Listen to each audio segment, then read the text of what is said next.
अस्सलाम वालेकुम। आज की इस वीडियो में हम बात करेंगे एक ऐसी प्रोडक्ट के बारे में जो कि इंसेक्ट रिपेलेंट मॉस्किटो रिपेलेंट है, जो कि मच्छरों के काटने से बचाती है और किसी भी कीड़े मकोड़े के काटने से भी बचाती है। न्यूऑन क्रीम है ये न्यूऑन क्रीम, जिसमें एक्टिव इंग्रेडिएंट डाई इथाइल टोल्यूइमाइड होता है और ये केमिकल WHO यानी वर्ल्ड हेल्थ ऑर्गेनाइजेशन से रिकमेंडेड है। जैसा कि आजकल डेंगू मच्छर का मौसम शुरू हो चुका है और काफ़ी मरीज इमरजेंसी डिपार्टमेंट में डेंगू बीमारी से रिपोर्ट हो रहे हैं, तो जैसा कि डेंगू बीमारी का अभी तक कोई भी प्रॉपर इलाज नहीं है, सिर्फ सिम्प्टोमेटिक और प्रिवेंटिव केयर ट्रीटमेंट किया जाता है, इसलिए जिस हद तक मुमकिन हो सके एहतियात की जाए।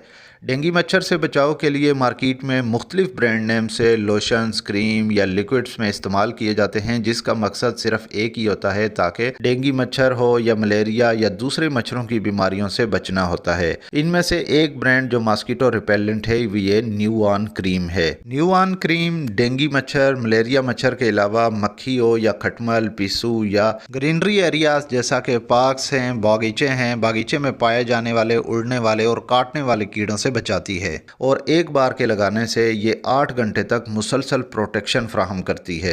इसके अलावा जैसा कि आपने अक्सर देखा होगा कि बरसात के मौसम के बाद कीड़े मकोड़े बहुत ज़्यादा निकल आते हैं, मच्छर बहुत ज़्यादा पैदा हो जाते हैं, मक्खियाँ बहुत ज़्यादा भिनभिनाती हैं, जिससे बहुत ज़्यादा इरिटेशन होती है और बरसात के मौसम के बाद अक्सर अफराद बहुत ज़्यादा बीमार हो जाते हैं, जिसकी सबसे बड़ी वजह मच्छरों के काटने से मलेरिया या डेंगू मच्छर के वाकयात बहुत ज़्यादा बढ़ जाते हैं। डेंगू की बीमारी का तो एक खास सीज़न होता है जिसमें डेंगू के केसेस बहुत ज़्यादा बढ़ जाते हैं, लेकिन मलेरिया ऐसी बीमारी है जो पूरा साल चलती रहती है और किसी भी वक्त हो सकती है। तो मच्छरों की बीमारियों का सबसे बेहतरीन तरीका यही है कि मॉस्किटो रिपेलेंट, इंसेक्ट रिपेलेंट का इस्तेमाल किया जाए और ऐसे इंसेक्ट रिपेलेंट्स का इस्तेमाल किया जाए जो कि बॉडी के लिए सेफ़ हों। तो इस सूरत में एंटी मॉस्किटो रिपेलेंट का इस्तेमाल किया जा सकता है जो कि WHO से रिकमेंडेड है और इसमें डाई इथाइल टोल्यूइमाइड के अलावा कुछ और इंग्रेडिएंट्स शामिल किए गए हैं। इसके अलावा इस क्रीम में विटामिन ई और लेमन ऑयल भी शामिल किया गया है। विटामिन ई और लेमन ऑयल का क्या फ़ायदा है? विटामिन ई और लेमन ऑयल से एक तो स्किन खुरदरी नहीं होती बल्कि नरम और मुलायम रहती है। इसके अलावा इसमें जैस्मीन फ्रेगरेंस भी ऐड की गई है, खुशबू ऐड की गई है जो कि स्किन को खुशबूदार बनाती है। न्यूऑन क्रीम का एक एडवांटेज सबसे बड़ा यह है कि ये नॉन ग्रीसी है, यानी कि स्किन पे ग्रीसी या स्किन पे चिपचिपापन नहीं होता, बल्कि ये फौरी तौर पर एब्जॉर्ब हो जाती है और महसूस भी नहीं होता कि कुछ लगाया हुआ है। बिल्कुल चिपचिपा नहीं होता, स्टेन फ्री है। इस क्रीम के इस्तेमाल से कोई भी दाग नहीं लगता, चाहे वो कपड़ों पे दाग हो या स्किन पे दाग बने। दूसरे मॉस्किटो रिपेलेंट्स का एक डिसएडवांटेज ये भी होता है कि अगर उनको मुसलसल इस्तेमाल किया जाए तो उससे स्किन थोड़ी सी डार्क होती है, स्किन की टोन ख़राब हो जाती है, स्किन खुरदरी हो जाती है। तो इस क्रीम का सबसे बड़ा फ़ायदा यही है कि इसमें विटामिन ई के साथ साथ फ्रेगरेंस भी प्रोवाइड की गई है। विटामिन ई जो है स्किन की टोन को ख़राब करने से बचाता है और इसके अलावा स्किन पे फ्रेगरेंस प्रोवाइड करता है, स्किन खुरदरी नहीं होती। अगर आप किसी भी खुशी गमी में किसी भी इलाके में सफ़र कर रहे हैं तो हो सकता है सफ़र के दौरान या जिस इलाके में आप जा रहे हैं उस इलाके में आप मच्छरों या कीड़े मकोड़ों, खटमल, पिस्सू की जद में आ जाएं, तो मॉस्किटो रिपेलेंट क्रीम या लोशन या लिक्विड अपने ट्रैवलिंग बैग में लाजमी रखें ताकि ऐसी सूरत में फ़ौरी तौर पर इसका इस्तेमाल किया जा सके। न्यूऑन क्रीम का इस्तेमाल तमाम उम्र के अफराद, ख़ास तौर पर बच्चों में, बड़ों में, बुज़ुर्गों में इस्तेमाल किया जा सकता है, लेकिन बस एक बात का ख़ास ख्याल रखें कि बच्चों में थोड़ा सा इसको एहतियात से इस्तेमाल करना होता है। इस तरह बच्चों के हाथों पे बिल्कुल भी ना लगाएं, क्योंकि कुछ बच्चे हाथ मुंह में डालते हैं और कुछ बच्चे मुंह में अंगूठा चूसने की आदत होती है, तो ऐसी सूरत में ऐसे बच्चों को हाथों पे, उंगलियों पे बिल्कुल भी ना लगाएं। अब हम बात करते हैं कि इस मॉस्किटो रिपेलेंट, इस इंसेक्ट रिपेलेंट न्यूऑन क्रीम का इस्तेमाल हमने कैसे करना है।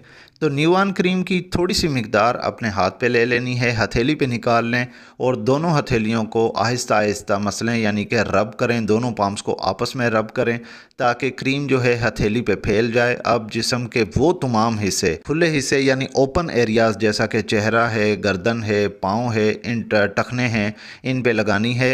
अगर आप किसी ऐसे इलाके में हैं जहाँ पे मच्छर बहुत ज़्यादा हैं या खटमल, पिस्सू बहुत ज़्यादा हैं तो दिन में 2 बार इसका इस्तेमाल कर सकते हैं, अदरवाइज़ इसका इस्तेमाल शाम के वक़्त या रात के वक़्त ज़्यादा होता है। अब इस बात का भी ख़ास ख्याल रखना है कि नथनों पे नहीं लगानी, यानी कि नोस्ट्रिल्स के अंदर या नोस्ट्रिल्स के एरिया पे नहीं लगानी, स्पेशली होंठों पे नहीं लगानी और आँखों पे भी लगाने से परहेज़ करें।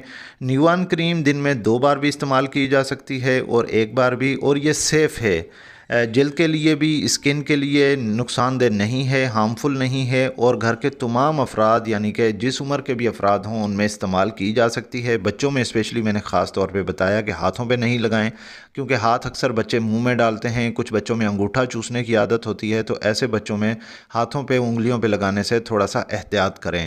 اس کے علاوہ پریگننٹ ویمنس یعنی کہ حاملہ خواتین جو ہیں وہ بھی، دودھ پلانے والی خواتین بھی اس کا استعمال کر سکتی ہیں۔ ان میں ایسا کوئی ٹریٹوجینک ایفیکٹس یعنی کہ بچے پیدا ہونے والے بچے اور ماں کو کسی قسم کا نقصان نہیں پہنچاتی۔ تو بیماریوں سے بچیں، اسپیشلی ماسکیٹوز سے، جیسا کہ ڈینگی مچھر ہے، ملیریا مچھر ہے، ان بیماریوں سے بچیں کیونکہ اکثر اوقات یہ بیماریاں کسی بھی عمر میں جان لیوا ہوتی ہیں۔ نیوان کریم کی اگر ہم بات کریں پرائس کے بارے میں تو یہ 240 روپیز کی ہے، جو کہ کسی بھی کیمسٹ سے، میڈیکل سٹور سے، فارمیسی سے یا کاسمیٹک سٹور، گراسری مارٹ سے بآسانی مل جاتی ہے۔ یہ ویڈیو آپ کو کیسی لگی کمنٹ کر کے لازمی بتائیے گا، اس ویڈیو کو لائک کیجیے گا، اور اگر آپ مزید ایسی ہیلتھ سے ریلیٹڈ میڈیکل انفارمیشن ویڈیوز دیکھنا چاہتے ہیں تو میرے اس یوٹیوب چینل میڈی ہیلتھ انٹرپرائزز کو سبسکرائب کر لیں اور ساتھ ہی بیل آئیکن کا بٹن آن کر لیں تاکہ ہر نئے آنے والی ویڈیو کا نوٹیفیکیشن آپ کو مل سکے۔ تو ملتے ہیں نیکسٹ ویڈیو میں، تب تک کے لیے اللہ حافظ۔